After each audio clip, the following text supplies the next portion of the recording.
मुंबई के गोरेगांव में स्थित आर्य कॉलोनी हरियाली और जंगलों से घिरी हुई जगह है, लेकिन रात के अंधेरे में ये जगह एक डरावने खामोश जंगल में बदल जाती है।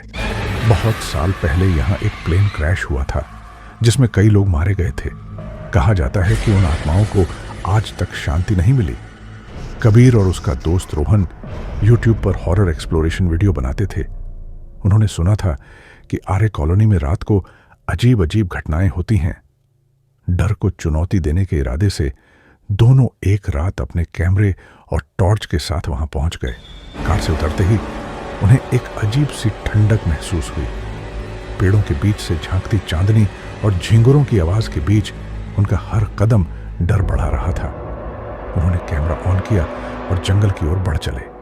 कुछ देर चलते हुए कैमरे की स्क्रीन अचानक ब्लर हो गई और एक तेज शोर सुनाई दिया, जैसे कोई महिला जोर से चीख रही हो। दोनों ठिठक गए।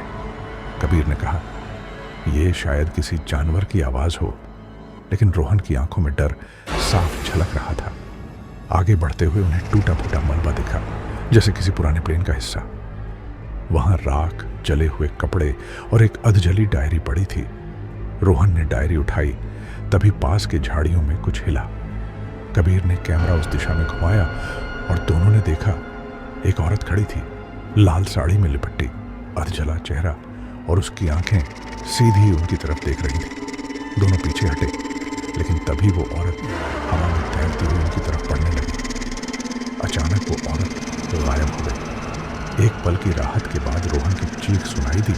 कबीर ने देखा कि रोहन जमीन पर पड़ा छटपटा रहा था, जैसे कोई उसे खींच रहा हो।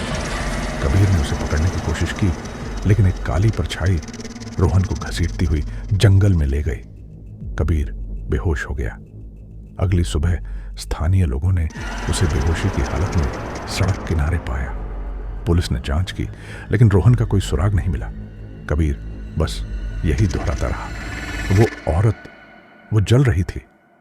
कुछ दिनों बाद पुलिस को जंगल के एक पेड़ पर एक कैमरा मिला, जिसमें आखिरी रिकॉर्डिंग में एक धुंधली परछाई को रोहन को खींचते हुए देखा गया।